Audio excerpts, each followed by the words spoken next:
అపోస్తుల కార్యములు 12వ అధ్యాయము 19 నుంచి 23 వచనాలు మార్చి చదువుకుందాం.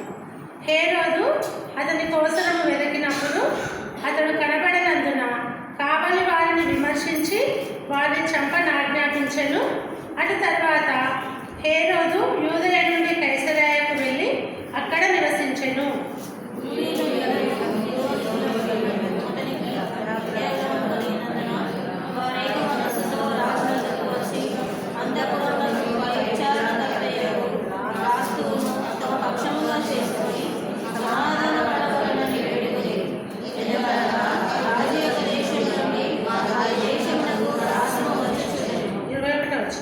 నియమింపబడిన దినమందు హేరోదు రాజవస్త్రములు ధరించుకొని న్యాయపీఠము మీద కూర్చుండి వారి ఎదుట ఉపన్యాసము చేయగా జనులు 23వ వచనం అందరం కలిసి చదువుకుందాం. అతడు దేవుని మహిమపరచనందున వెంటనే ప్రభుదూత అతని ముట్టెను కనుక పురుగులు పడి ప్రాణము విడిచెను. ప్రభు సహాయం కొరకు చిన్న ప్రార్థన చేసుకున్నాము. పరిశుద్ధుడైన తండ్రి, జీవం కలిగిన దేవ, యేసు ప్రభు ఘనమైన శ్రేష్టమైన నామమున మీకు వేలాది వందనాలు చెల్లించుకుంటూ దేవా, మరి ఇంతవరకు పాటల్లోనూ ఖండిత వాక్యంలో సహాయపడుతూ వచ్చినారు. అదేవిధంగా వాక్యలేఖనాలను చదువుకోవడానికి కూడా సహాయం పడ్డారు అయ్యా. మరి వివరించుకొనిచుంటుండగా మీరే సహాయం చేయండి. బలహీనరాలని ప్రభు జ్ఞాపకం చేసుకొని బలపరచండి. వచ్చిన పిల్లలందరినీ బట్టి స్తోత్రంలో వస్తున్న వారిని ఇంకా త్వరపెట్టి నడిపించమని ముందున్న సమయం అంతా మాకు దీవెనకరముగాను ఆశీర్వాదకరముగాను ఉంచవలసిందిగా ప్రార్థిస్తూ మీ సన్నిధిని మీ సహాయమును కోరుకుంటూ మా ప్రభు రక్షకుడును యేసయ్య ఘనమైన నామమున స్తుతించి ప్రార్థించి అడిగి వేడుకొంచున్నాము తండ్రి, ఆమేన్.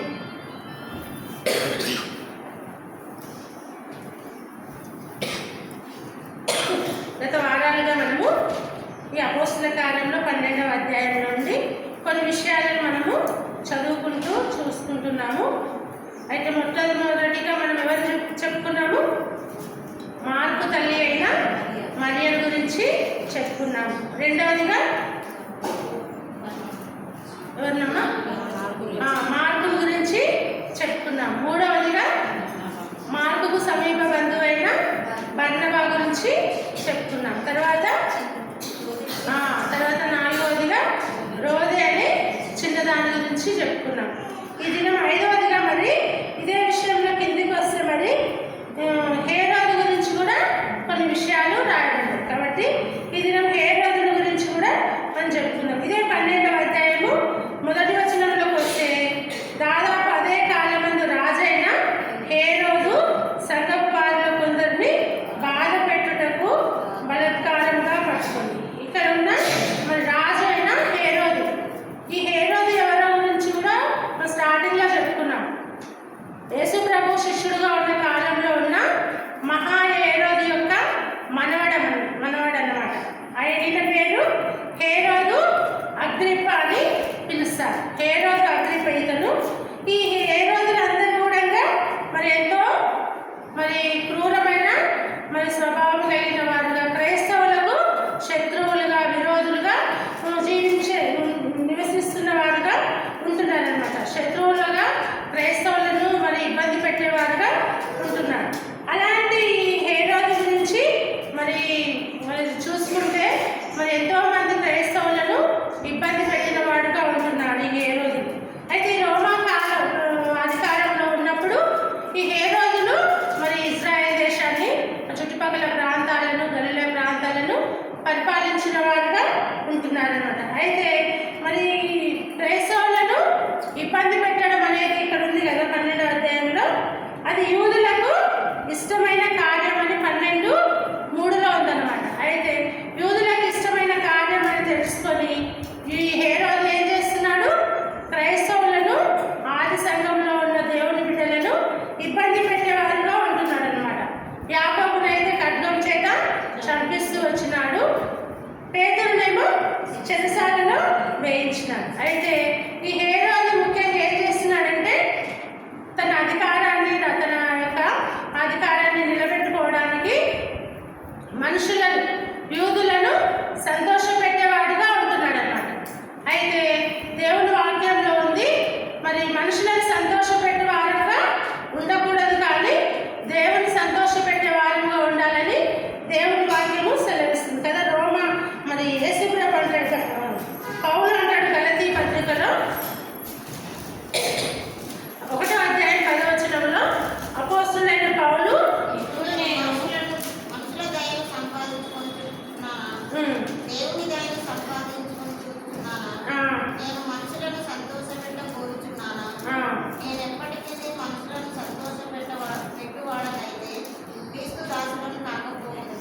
ఇక్కడ పౌలు అంటున్నాడు, నేను మనుషులను సంతోషపెట్టగోరుచున్నానా, నేను ఇప్పటికీ మనుషులను సంతోషపెట్టుకో వాడనైతే క్రీస్తు దాసులను కాకపోదు. కాబట్టి పౌలు కూడా ఇంకా మనుషులను సంతోషపెట్టేవాడుగా లేడు, కానీ యేసు ప్రభువును సంతోషపెట్టేవాడుగా ఉన్నాడు. అందుకని ఎన్నో మరి హింసలు, ఎన్నో కష్టాలు తను పొందిన వాడుగా ఉంటున్నాడు. అందుకే మరి హేరోదైతే మరి యూదులకు ఇష్టమైన కార్యమని క్రైస్తవులను ఇబ్బంది పెట్టిన వాడుగా ఉంటున్నాడు అనమాట. అందుకే ఇదే దెస్సలోనిక రాసిన పత్రిక 1 దెస్సలోనిక 2వ అధ్యాయం 4వ వచనంలో కూడా 1 దెస్సలోనిక 2:4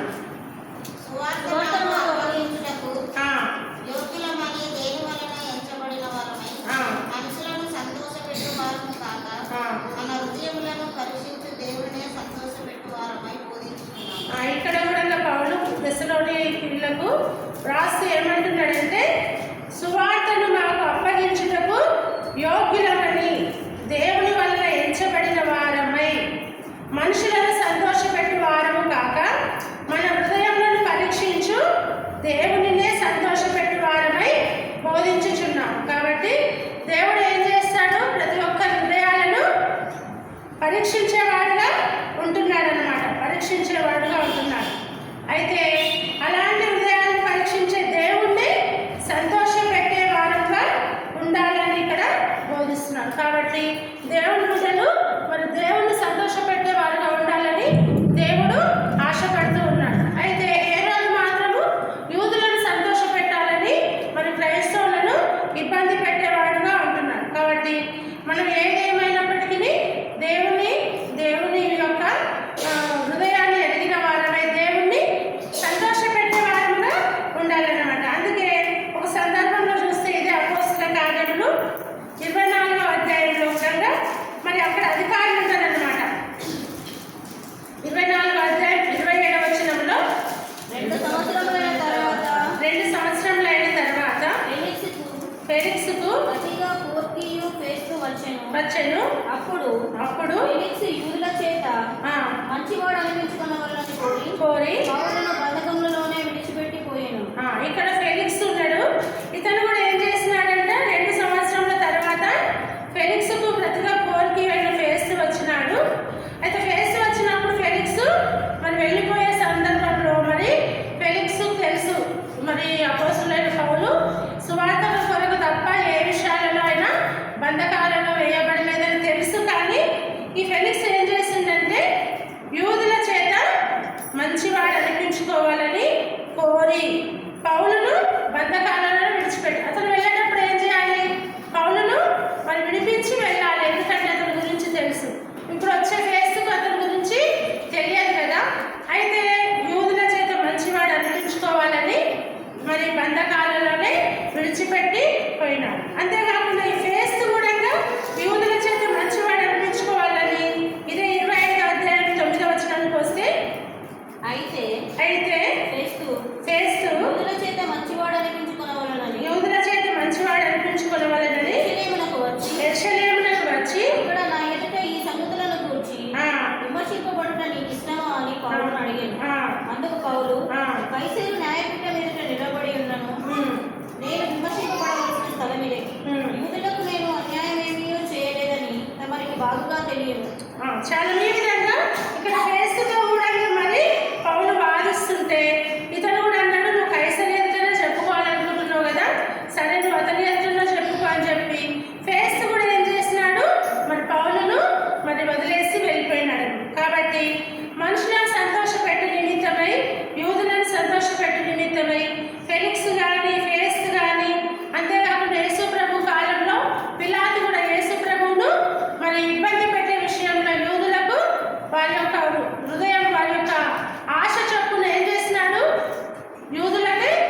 వదిలిపెట్టాడు. అతనిలో ఏ నేరము 6 స్థలాలలో అతనికి మరి శిక్ష విధించినప్పటికీ, అక్కడ ఏ తీర్పు చేసినప్పటికీ అతనిలో ఎలాంటి మరి శిక్షకు పాత్రుడుగా లేడు. యేసుప్రభు అని తెలిసినా కూడా పిలాతు ఏం చేసినాడు? యూదులకు అప్పగించి మీ ఇష్టం వచ్చినట్లుగా ఆయనని చేసుకోండి అని చెప్పి తను మాత్రము చేతులు కట్టుకొని తప్పించుకున్నవాడు కాదు. ఆ విధంగా మరి పౌలును కానీ యేసుప్రభువును కానీ వీళ్ళు ఏం చేసినారు? మరి హేరోదు కూడా మరి యూదులకు ఇష్టమైన కార్యం అని చెప్పేసి మరి మనుషులను సంతోషపెట్టే నిమిత్తమై వీరిని మరి క్రైస్తవులను ఇబ్బంది పెట్టిన వారుగా ఉంటున్నారన్నమాట. అందుకే ఇదే అపోస్తుల కార్యములు 19వ వచనంలో చూసుకుంటే ఈ హేరోదు గురించి మరి చెప్పుకున్నాం. అంతేకాకుండా ఇతను ఏం చేసినాడంట? హేరోదు అతని కోసం వెతికినప్పుడు అతడు కనబడినందున విమర్శించి పేతురును వెనక చూస్తే తెల్లారి వరకు పేతురు చెరసాలలో లేడనమాట. లేకపోయేసరికి కావలి వారు అక్కడ ఉన్న సైనికులను ఏం చేసినాడు? చంపడానికి ఆజ్ఞాపించినాడు. ఎంత మరి వారి డ్యూటీ వాళ్ళు చేస్తున్నారు, కానీ మరి ఆ విధంగా పేతురు తప్పించుకున్న విధంగా ఆ సైనికులను మాత్రం ఏం చేసినాడు? చంపడానికి ఆజ్ఞాపించినాడు. కాబట్టి ఎంత భయంకరమైన మరి మనిషిగా వ్యక్తిగా ఇతన్ని చూస్తున్నాం అన్నమాట. కాబట్టి ఆ విధంగా ఆజ్ఞాపించిన తర్వాత అటు తర్వాత హేరోదు యూదయ నుండి కైసరయాకు వెళ్ళి అక్కడ నివసించింది. ఇక అతడు మరి ఇవన్నీ చేసినాక అతనికి మరి నెమ్మది లేని పరిస్థితులలో ఏం చేసినాడు? యూదయ ప్రాంతం నుంచి కైసరయ ప్రాంతానికి వెళ్ళి అక్కడ నివసించినాడు. అయితే రోమా ప్రభుత్వంలో ఉన్న అధికారులు మరి కైసరయ ప్రాంతం అనేది మరి యూదాకు కొద్ది దగ్గరలో సముద్ర ప్రాంత తీరం అన్నమాట. సముద్ర ప్రాంతం ఆ దినాలలో అక్కడ ఓడరేవడం. అయితే అలాంటి ప్రాంతంలో మరి విడిది గదులు వాళ్ళకు ఉండేవి, విశ్రాంతి గృహాలు. అయితే వాళ్ళు కొన్ని దినాలు కొన్ని నెలలు సెలవు మీద వెళ్ళి అక్కడ చల్లటి వాతావరణంలో నివసించేవారు. మరి హేరోదు కానీ మరి అధికారులు, రోమా అధికారులు కానీ ఆ కైసరయ ప్రాంతము మంచి చల్లని ఆహ్లాదకరమైన ప్రాంతం అన్నమాట. వాళ్ళకి ఏదైనా మరి రెస్ట్ తీసుకోవాలనుకున్నప్పుడు, లీవ్ పెట్టుకున్నప్పుడు ఆ కైసరయ ప్రాంతానికి వెళ్ళి నివసించేవాళ్ళు అనమాట. యూదయకు కొంచెం దగ్గరలోనే ఉంటుంది సముద్ర ప్రాంతము, ఓడరేవు, మరి ఎంతో చల్లటి మంచి వాతావరణం. అందుకని ఇతడు మరి వన్ను జయించిన తర్వాత అతనికి నెమ్మది లేని స్థితిలో ఏం చేస్తున్నాడు? యూదయ నుండి కైసరయాకు వెళ్ళి అక్కడ నివసించెను అని ఉంది. అయితే 20వ వచనానికి వస్తే తూరీల మీదను సీదోనీల మీదను అతనికి అత్యాగ్రహం కలిగినందున వారు ఏక మనస్సుతో రాజునద్దకు వచ్చి బ్లాస్తును తమ పక్షముగా చేసుకొని సమాధాన పడవలని వేడుకొని, ఎందుకనగా రాజు యొక్క దేశం నుండి వారి దేశమునకు గ్రాసము వచ్చుచుండెను. ఇక్కడ తూరు సీదోను ప్రాంతాల్లో ఉన్న ప్రజల మీద ఈ హేరోదు మరి ఏ కారణమో తెలియదు, ఇక్కడ రాయబడలేదు. కానీ అతను ఏం చేసినాడు? వారి మీద అత్యాగ్రహం, ఆగ్రహం కూడా కాదు, అత్యాగ్రహము చెందినవాడుగా ఉంటున్నాడు. అత్యాగ్రహము కలిగినందున మరి వారు ఏక మనస్సుతో ఏం చేసినారు? రాజు వద్దకు వచ్చి అంతఃపురమునకు పైని చాడిన కర్తేవు బ్లాస్తును తమ పక్షంగా చేసుకొని బతిమలాడుకున్నాడు అనమాట.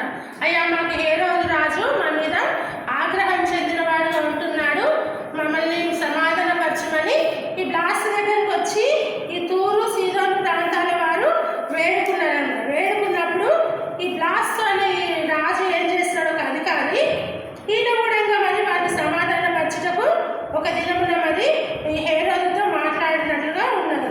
అయితే ఎందుకంటే మరి ఈ హేరోదు రాజు ఉండే ప్రాంతం నుంచి ఈ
ఇక్కడ సారెపతు ఇక్కడ ఉంటుంది.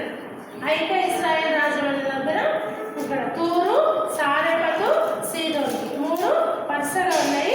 ఇజ్రాయేల్ దేశమేమో ఇక్కడ ఉంది. అది చాలా మైళ్ళ దూరమే. అయినప్పటికీ మరి ఈ ప్రాంతాలను కూడా మరి హేరోదు రాజు పరిపాలించి వారికి గ్రాసము పంపించిన వారుగా ఆయన రాజ్యం కింద వీళ్ళు ఉన్నారనమాట.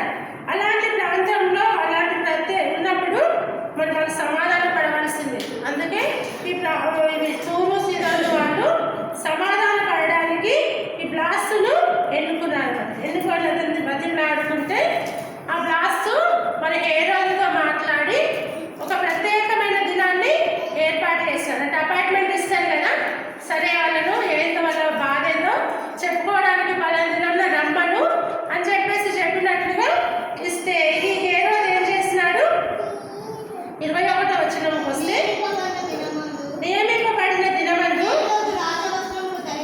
హేరోదు రాజవస్త్రములు ధరించుకొని న్యాయపీఠం మీద కూర్చుండి అయితే నియమింపబడిన దినం ఒక దినం మరి అపాయింట్మెంట్ చేసిన తర్వాత ఆ దినంలో ఏం చేస్తున్నాడు, హేరోదు రాజవస్త్రములు ధరించుకొని న్యాయపీఠం మీద కూర్చుండి వారి ఎదుట ఉపన్యాసం చేస్తున్నాడు. అంటే ఈయన ఉపన్యాసం చేసినాడంటే మంచి వక్త అనమాట. అంటే మంచి మాటకారి అనమాట. మంచి మాటల చేత మాటల చేత ప్రజలను ఆకర్షించే వ్యక్తి. అంతేకాకుండా మంచి రాజకీయవేత్త కదా. రాజకీయ నాయకులు ఏం చేస్తారు, మంచి మాటలు నేర్చుకుంటారు కదా. మంచి మాటలు నేర్చుకొని మంచి మాటలు ప్రజలకు మరి అనేకమైన హామీలు ఇస్తారు. వాళ్ళ వైపు తిప్పుకోవడానికి వాళ్ళు చేయకుండా కూడా ఏం చేస్తారు, నీకు అవి చేస్తాం ఇవి చేస్తామని హామీలు ఇచ్చి మనుషులను సంతోషపెట్టే వారిగా ఉంటారు. అదేవిధంగా ఈ హేరోదు కూడా నియమింపబడిన దినమందు రాజవస్త్రములు ధరించుకొని న్యాయపీఠం మీద కూర్చుండి వారి ఎదుట మంచి ఉపన్యాసము చేసినాడనమాట. చేసేసరికి అది ప్రజలకు చాలా మరి ఇష్టంగా నచ్చిందనమాట. అందుకే 22వ వచనానికి వస్తే జనులు ఇది దైవ స్వరమే కానీ మానవ స్వరం కాదని కేకలు వేసిరి. అప్పుడు ఆ ప్రజలకు ఆ వాక్యం ఆయన యొక్క బోధ ఎట్లుందంట, దేవుడే వచ్చి మాట్లాడినట్లుందనమాట. అందుకే వాళ్ళు ఏం చేస్తున్నారు, ఇది దైవ స్వరమే కానీ ఏం లేదు మానవ స్వరము కాదని కేకలు వేసి వాళ్ళు ఎంతగానో సంతోషించారు. ఎందుకు, రాజును సంతోష పెడితేనే కదా వాళ్ళకి ఆహారము మరి ఇస్తారు. కాబట్టి ఆ విధంగా మరి సంతోషంతో వాళ్ళు అతన్ని మెచ్చుకున్న వారుగా, అతన్ని కేకలు వేస్తూ అతన్ని ప్రశంసించిన వారుగా ఉంటున్నారు. ఆ విధంగా ప్రశంసించినప్పుడు మరి హేరోదు ఏం చేయాల్సింది, కానీ తను కూడా ఏం చేసినాడు, ఆ ప్రశంసలకు ఆయన కూడా ఉబ్బితబ్బిబ్బైపోయినాడు అనమాట. అయితే మరి ఇతనికి కూడా దేవుడి గురించి తెలుసు అన్నమాట. దేవుని బట్టి మరి యేసుప్రభు దేవుడని మొదటి కాలం నుంచి మరి తాతల కాలం నుంచి దేవుడి గురించి వింటున్నాడు, తెలుసు. కానీ ఇతను ఏం చేసినాడు, వాళ్ళందరూ అతన్ని మెచ్చుకునేసరికి నన్ను కాదు మెచ్చుకోవలసింది, నాకు ఇచ్చిన ఈ వాక్చాతుర్యము దేవుని బట్టి అని దేవుణ్ణి కనపరచాల్సింది. కానీ దేవుణ్ణి కనపరచలేదు. కానీ మరి ఏం చేసినాడు, మరి ఇతను అతిశయించిన వాడుగా ఉంటున్నాడు అనమాట. అయితే ఎవరికైనా ఏ ఆధిక్యత అయినా మరి కలిగి ఉందంటే అది మన సొంత జ్ఞానం వలన కాదు, కానీ అది దేవుని కృపచేతనే కలిగిందని మనము దేవుణ్ణి స్తుతించాలి, కానీ దేవుని మహిమపరచాలి. అని హేరోదు ఏం చేసినాడు, తను తాను మరి మెచ్చుకున్నప్పుడు ఆయన సంతోషించి నా యొక్క గొప్పతనమే అనేసి ఏం చేసినాడు, అతన్ని మరి గర్వించిన వాడుగా ఉంటున్నాడు అనమాట. అయితే హేరోదు అది దేవుని కార్యమని చెప్పలేకపోయింది. ఇది నా వల్ల కాదు, నేను దేవుడి వల్ల దేవుడిచ్చిన జ్ఞానం కదా. కొంచెం చెప్తారు కదా, అక్క మీరు బాగా ఉపన్యాసం చేసి నేనైతే చేయలేను, కానీ వేరే వాళ్ళు చేసిన వాళ్ళు అక్క చాలా బాగా వాక్యము చెప్పినావంటే ఏమనాలి, దేవుని కృప.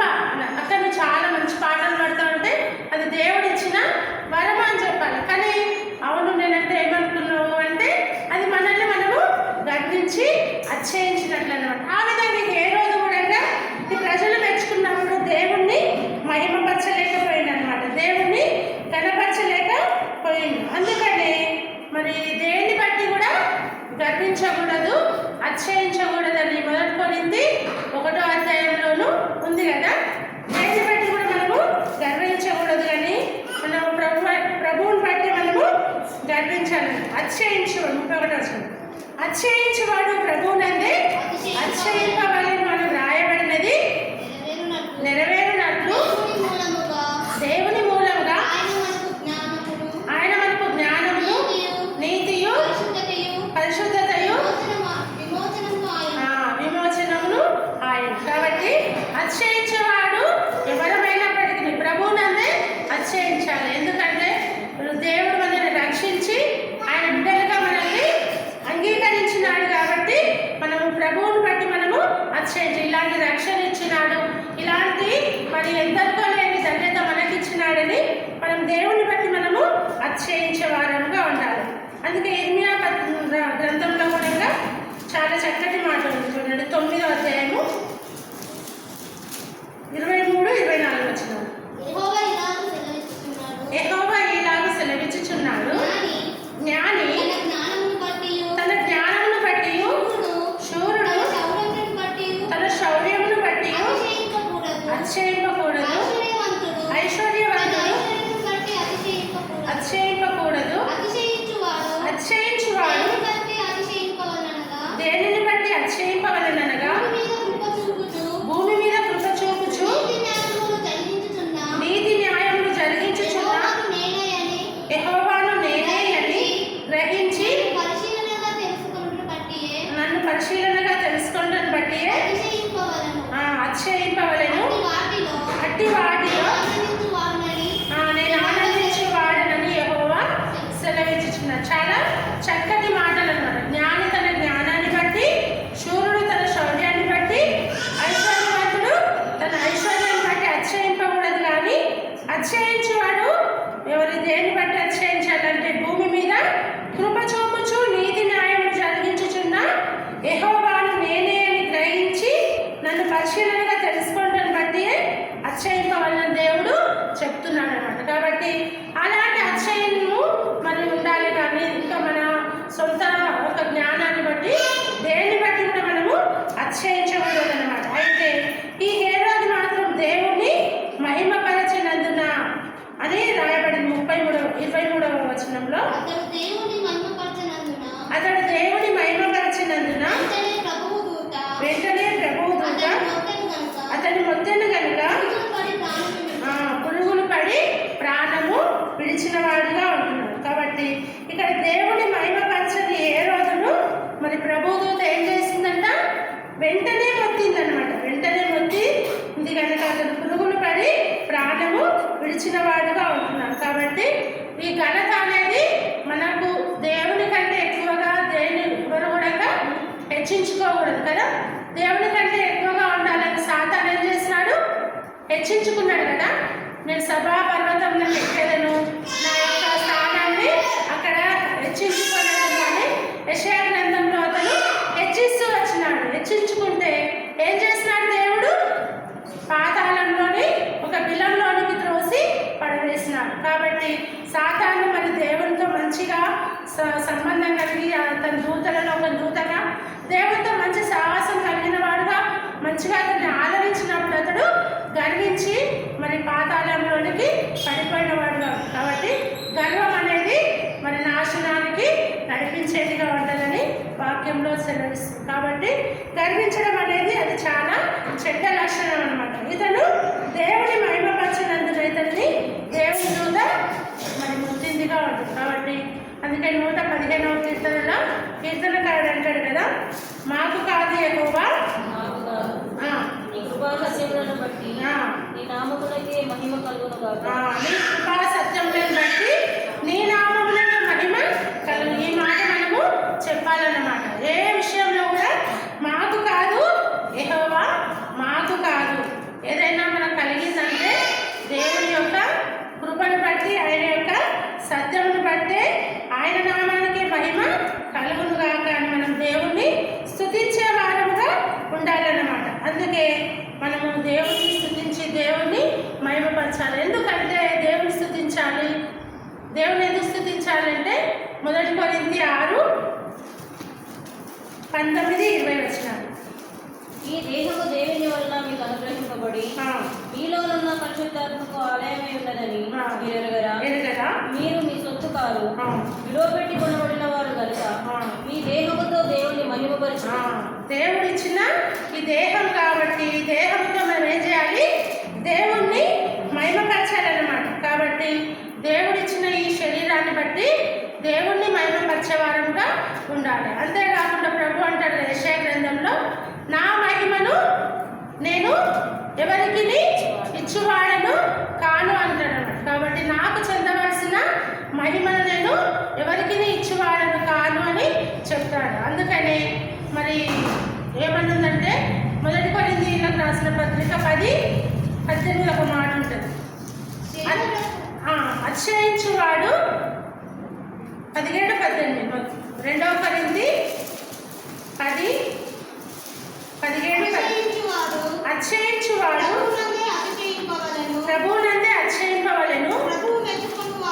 ప్రభువు మెచ్చుకొనువాడే యోగ్యుడు గాని తన్ను తానే మెచ్చుకొనువాడు యోగ్యుడు కాదు కదా. మనల్ని మనం మెచ్చుకుంటే మనం యోగ్యులం కాదు, కానీ ప్రభువు మెచ్చుకొనువాడే యోగ్యుడు. అయితే ఇక్కడ హేరోదు తనను తాను మెచ్చుకున్నాడు, తను నష్టపోయిన వాడుగా ఉంటున్నాడు. కాబట్టి మనల్ని మనము మెచ్చుకోవద్దు, కానీ మనల్ని ఇతరులు మెచ్చుకోవాలి. ముఖ్యంగా ప్రభు మనల్ని మెచ్చుకునే వాడుగా ఉండాలన్నమాట. ఆ విధంగా ఉన్నప్పుడు దేవుడు సంతోషించేవాడుగా ఉంటాడన్నమాట. అందుకే దేవుని మనం ఎందుకు మహిమపరచాలంటే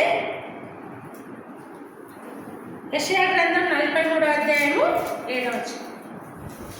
యెషయా 43:7 నేను సృజించిన వారిని నా నామము పెట్టబడిన వారందరినీ తెప్పించుము. నేనే వారిని కలగజేసి తిని వారిని పుట్టించిన వాడు నేనే.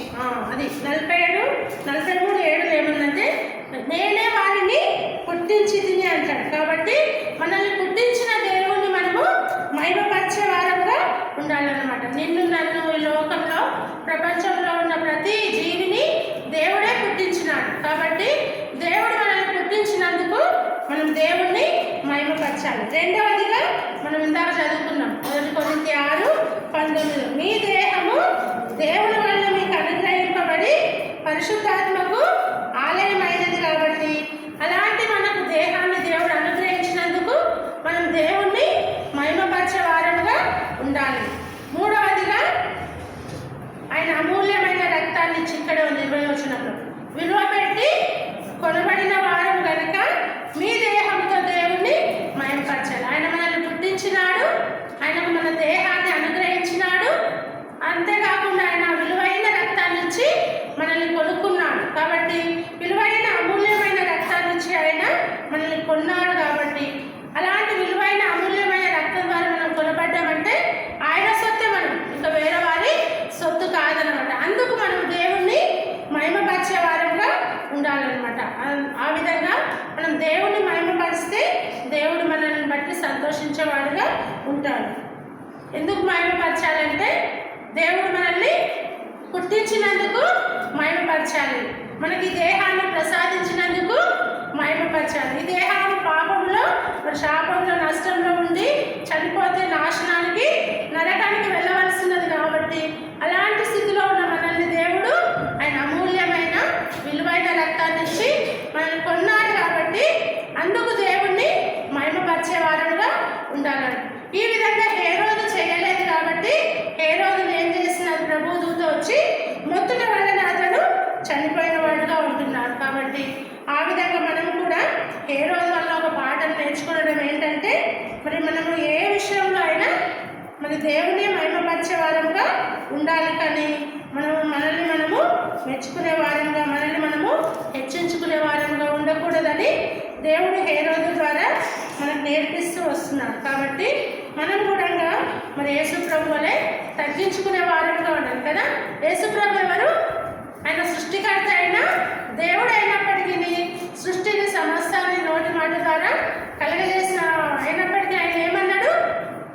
నేను తగ్గించుకొని ఈ లోకానికి వచ్చాను. ప్రజలందరి నిమిత్తము, మానవాళి రక్షణ నిమిత్తం నేను ఈ లోకానికి తగ్గించుకొని వచ్చినానన్నాడు. కాబట్టి ఆయన నమ్మిన ఆయన బిడ్డలుగా మనం కూడా ఏం చేయాలంటే తగ్గించుకొని ఆ యేసు ప్రభువుగా మాదిరి కలిగి జీవించాలి. అది క్రీస్తును పోలి నడుచుకునే వారంగా ఉండాలన్నమాట. క్రీస్తు యేసునకు కలిగిన ఈ మంచి మనసు మీరును కలిగి ఉండు అని పిల్లలకు రాస్తూ చెప్తున్నాడు. కాబట్టి మంచి మనసు కలిగి మంచి జీవితం మనము జీవించే వారంగా ఉన్నప్పుడు దేవుడు మహిమపరచబడతాడు, దేవుడు సంతోషించేవాడుగా ఉంటాడు. కానీ హేరోదు చూస్తే ఈయన జీవితము ఎంత విచారకరంగా ఉంది కదా.